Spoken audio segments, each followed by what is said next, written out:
மல்ஹோத்ரா குரூப்போட 42% ஷேர்ஸா? உனக்காக நான் உயிரையும் கொடுப்பேன். இதுக்கப்புறம் எப்பவும் மல்ஹோத்ரா குரூப் எனக்கு மட்டும்தான் சொந்தம். என் வீட்டுக்கு வாங்க, நான் உங்களுக்கு சாப்பாடு போடுறேன்.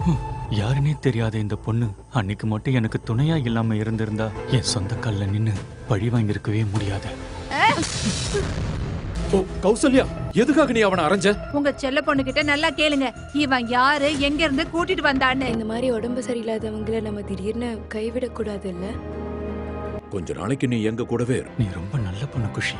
இப்போதைக்கு என்கிட்ட அவரோட டெத் சர்டிபிகேட் இருக்கு. இந்த மாதிரி ஃபேக் சர்டிபிகேட்லாம் வெறும் 100 ரூபாய்க்கு கிடைக்கும். என்ன வேடிக்கை பார்த்துட்டு இருக்க? பணத்தை கொடு. கொடுக்க போறியா இல்ல உன்னை? அப்பா, பணத்தை குடுறா, பணத்தை கொடு. அப்பா, 3 நாள்ல அவனை தேடி கண்டுபிடிக்கிறேன். What the hell is this? எல்லாரும் போதையில வேலை செய்றீங்களா?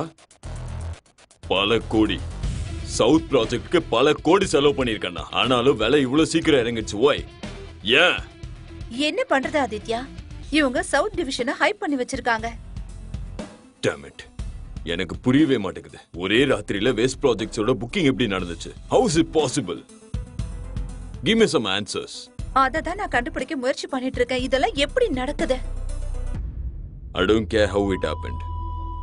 ஒருவேளை என் காசு நஷ்டமாச்சுன்னா I promise you, ஜான்வி, நீ இந்த ஆபீஸ்ல மட்டும் கிடையாது, இந்த ஊர்லயே இருக்க முடியாது. என்ன பிளாக்மெயில் பண்றதுக்கு முயற்சி பண்ணாத ஆதித்யா. நான் இந்த இடத்துக்கு வரதுக்கு பல பொண்ணுங்களை தாண்டி வந்திருக்கேன். ஒருவேளை நான் மாட்டினா பொண்ணையும் இழுத்துட்டு போயிடுவேன். Excuse me. நான் எப்படி இவளை நம்பணும்னு சுத்தமா தெரியல. நிஷாந்தையும் பிரீத்தியையும் தேவையில்லாம பிளாக் லிஸ்ட் பண்ணிருக்காங்க. இங்க என்ன நடந்துட்டு இருக்கு? தேவையில்லாத வேலையெல்லாம் பண்ணாதன்னு நான் தான் சொன்னேன்ல. போதும், வாய மூடுங்க. திரும்ப திரும்ப என் பொண்ணை திட்டதை நிறுத்துங்க. இதுல அவ தப்பு எதுவும் இல்ல. எல்லாத்துக்கும் காரணம் உங்க பொண்ணு கிருத்திகா தான். இவளாலதான் இன்னைக்கு பிரச்சனையில மாட்டிக்கிட்டோம். அது சரி, இப்ப குஷிய விட்டுட்டீங்க, நான் உங்களுக்கு எதிரி ஆயிட்டேனா? இல்ல கிருத்திகா, அவ சொல்றது கரெக்ட் தான். மல்ஹோத்ரா குரூப் என்ன நினைக்கிறாங்கன்னா, நீ சொன்னதாலதான் நாங்க ஷிகாவத் குரூப்க்கு சப்போர்ட் பண்ணதா நினைக்கிறாங்க. வேணும்னே சவுத் ப்ராப்பர்ட்டி ரேட் அதிகமாக்குறதா நினைக்கிறாங்க.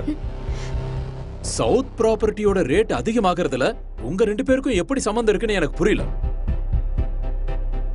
மார்க்கெட் வேல்யூவை வச்சுதானே ரேட் அதிகமாகும். இந்த நியூஸ பிரீத்தி தான் சொன்னா. ஆமா, பிரீத்தி தான் எங்க கிட்ட இந்த விஷயத்தையே சொன்னாங்க. ஷெகாவத் குரூப் சவுத் டிஸ்ட்ரிக்ட்ல இன்வெஸ்ட் பண்றதா சொன்னேன். நான் என்ன பண்றது? அது எக்ஸைட்டிங்கான நியூஸ். அதனால இப்ப தப்பு யாரோடது? இதுல இன்வெஸ்ட் பண்ண வேணாம்னு அப்பா அப்பவே சொன்னாருல்ல. அப்பா பேச்ச கேட்கலனாலும் அர்மான் பேச்ச கேட்டிருக்கலாம்ல. போதும், எல்லாரும் வாய மூடுங்க. இப்படியே பேசிட்டு இருந்தா எப்படி? ஏதாவது உருப்படியா யோசிங்க. சொல்றது புரியுதா? வட்டி கடைக்காரங்க நம்ம வீட்டு வாசல்ல வந்து நின்னுடுவாங்க. அவங்களுக்கு என்ன பதில் சொல்றது? ஒரே ஒரு வழிதான் இருக்கு. இந்த கஃபேவை நம்ம வித்துதான் ஆகணும். அப்பா, கேஃபேவை வித்தாலும் அவ்வளவு காசு வராது. அப்பா, என்னோட சேலரிய தவிர ரிஷப் கிட்டயும் ஒரு 20 லட்சம் லோன் வாங்கிக்கலாம். இப்போ எங்க கம்பெனில பிசினஸ் ரொம்ப நல்லா போயிட்டு இருக்கு. என்னது? ரிஷப் அவ்வளவு பணம் சம்பாதிக்கிறானா? இத்தனை நாளா எனக்கு இது தெரியாம போச்சே. ரொம்ப நாளா நாம அவனை வீட்டுக்கு சாப்பிட கூட கூப்பிடல. நான் என்ன சொல்றேன்னா, ரிஷப்க்கு ஃபோன் பண்ணுங்க. அவனால மட்டும் தான் நமக்கு உதவி பண்ண முடியும். நான் ரிஷப் கிட்ட பிளானை பத்தி சொல்லி ஆகணும். இல்லைன்னா இவங்க எல்லா பணத்தையும் அழிச்சிருவாங்க.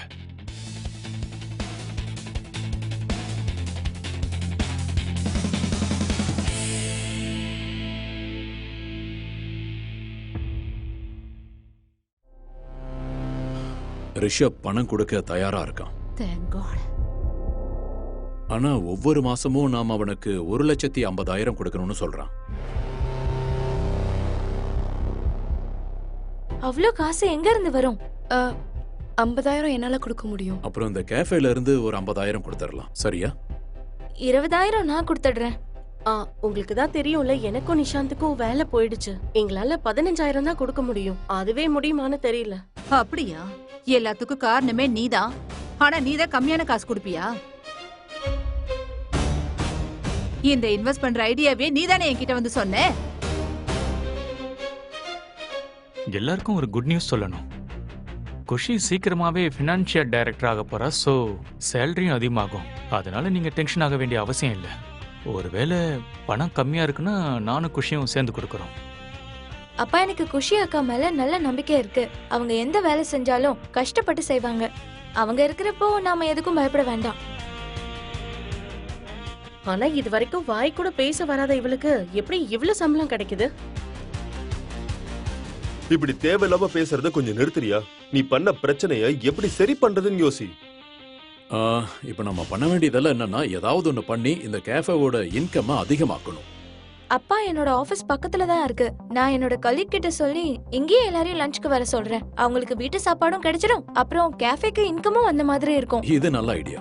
நம்ம கஃபேல எப்படி 2000 பேருக்கு சமையல் பண்ண முடியும்? கடவுளே, திரும்ப இவன் வேலையை ஆரம்பிச்சிட்டான். நீ சின்ன வயசு பையன் தானே, சமைக்கிறதுக்கு ஏன் இப்படி அழுதுட்டு இருக்க?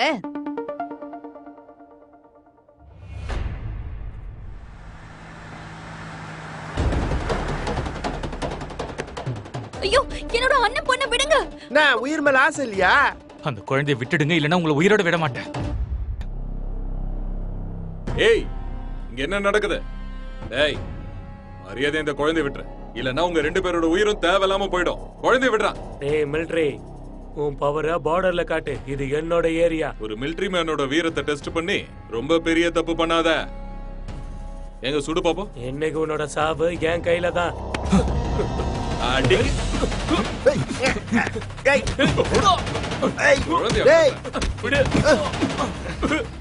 வாடா, சீக்கிரம் வண்டி ஏறா. உனக்கு ஒண்ணும் ஆகலையே? என் அண்ணன் பொண்ண காப்பாத்துனதுக்கு உங்களுக்கு எப்படி நன்றி சொல்றதுன்னே தெரியல. ப்ளீஸ், இன்னைக்கு நீங்க 2 பேரும் எங்க வீட்ல தான் டின்னர் சாப்பிடணும். முடியாதுன்னு மட்டும் சொல்லாதீங்க.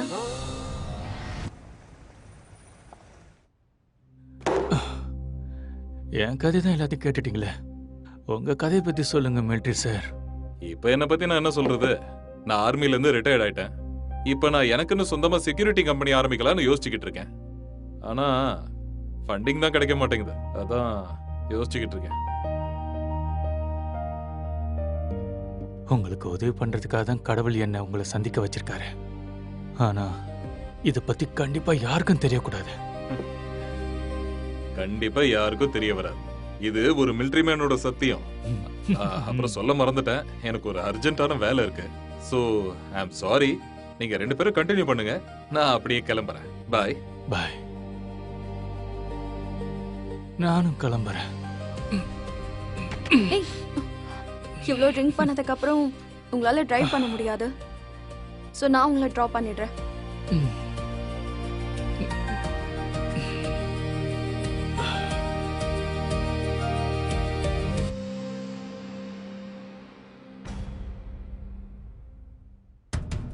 எனக்கு நல்லாவே தெரியும் என்னைக்காவது உன்னோட உண்மையான முகம் வெளியே வரும்னு. என் அக்காக்கு இவ்வளவு பெரிய துரோகம் பண்றியா? கிருத்திகா, நீ நினைக்கிற மாதிரி எதுவும் இல்ல. நான் இவரை வீட்ல டிராப் பண்றதுக்காக தான் வந்தேன். நான் தப்பா நினைச்சிட்டு இருக்கேனா? என்னோட மாமா இன்னொரு பொண்ணு மேல கை போட்டுட்டு வந்துட்டு இருக்காரு. இத நான் தப்பா நினைக்க கூடாதா? I am sorry. நான் ஒன்னும் குருடி கிடையாது. உனக்கு எவ்வளவு தைரியம் இருந்தா ஏன் மேல கை வச்சிருக்க? நிறுத்துங்க. ருச்சிகா, இங்க என்ன நடக்குது? இவ தேவையில்லாம என்னென்னமோ பேசிக்கிட்டு இருக்கா. நான் இவரை வீட்ல டிராப் பண்றதுக்காக தான் போயிட்டு இருந்தேன். வாயை மூடு, இல்லைன்னா இப்பவே வாயை உடைச்சிருவேன். என் அக்கா புருஷன் கூட சுத்திக்கிட்டு இருக்க. இன்னொரு தடவை நான் உன்னை இங்க பார்த்தேன்னு வச்சுக்கோ, உன் கண்ணை அப்படியே புடுங்கிடுவேன். போது நிறுத்துங்க. நீங்க 2 பேரும் என்ன பைத்தியமா?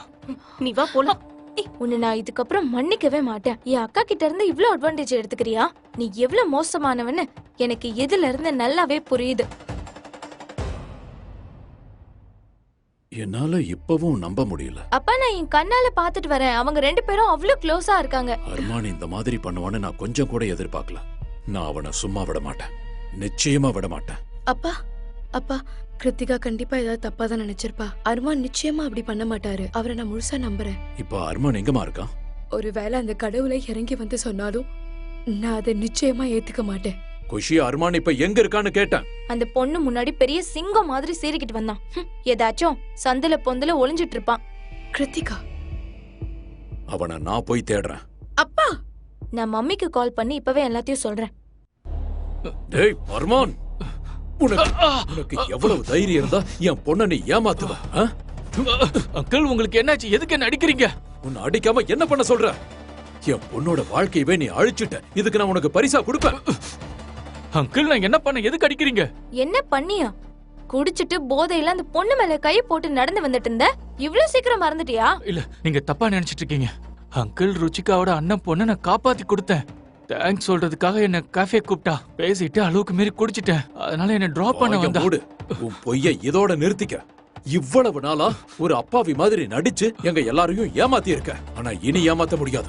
இத நான் பொறுத்துக்கவே மாட்டேன். அங்கிள், குஷி குஷி குஷி, நீ என்ன நம்புறல? நான் எப்பவும் உன்னை ஏமாத்த மாட்டேன்னு உனக்கு நல்லாவே தெரியும்ல. சொல்லு குஷி. அர்மான், அப்பா, நான் 1000 முறை உங்ககிட்ட சொல்லிட்டேன். இப்போ கடைசியா ஒரு தடவை சொல்றேன். எனக்கு அர்மான் மேல முழு நம்பிக்கை இருக்கு. போதும் ப்ளீஸ், என் வாழ்க்கையில முடிவெடுக்கிறது நிறுத்துங்க. இது எங்க 2 பேருக்கும் நடுவுல நடக்கிற விஷயம். உன் அப்பா கிட்ட இருந்து உன்னை பத்தி கவலைப்படுற உரிமையையும் பறிச்சிட்டியா? அப்ப சரி, ஒரு விஷயத்தை ஞாபகம் வச்சுக்க. இன்னைக்கு நீ உன்னோட வாழ்க்கைய நீயே நாசமாக்கிக்கிட்ட.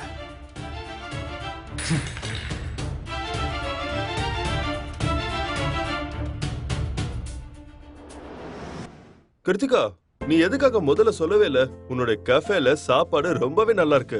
இன்னில இருந்து நாங்க எல்லாரும் உங்களுடைய கேஃபேல இருந்து ஆர்டர் பண்ண போறோம். Thank you. இந்த எல்லா சாப்பாட்டையும் என் அக்காவும் மாமாவும் தான் சமைக்கிறாங்க. உன்னுடைய மாமா சமைக்கிறாரா? ஆமா. அவர் பேர் என்ன? அர்மான். அர்மான்?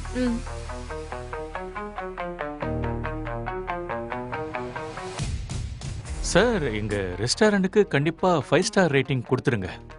உங்கள மாதிரி ஆளுங்களால தான் எங்க பிசினஸே நடந்துகிட்டு இருக்கு. இதெல்லாம் கேட்கணுமா என்ன சார்? கண்டிப்பா நான் உங்களுக்கு 5 ஸ்டார் ரேட்டிங் தான் கொடுப்பேன். இங்க பாரு, என் பாஸ் கிட்ட அதிகமா பேசாத. ஒருவேளை நீ பேசுறது அவருக்கு பிடிக்கலனா அப்புறம் நான் தான் கஷ்டப்படணும்.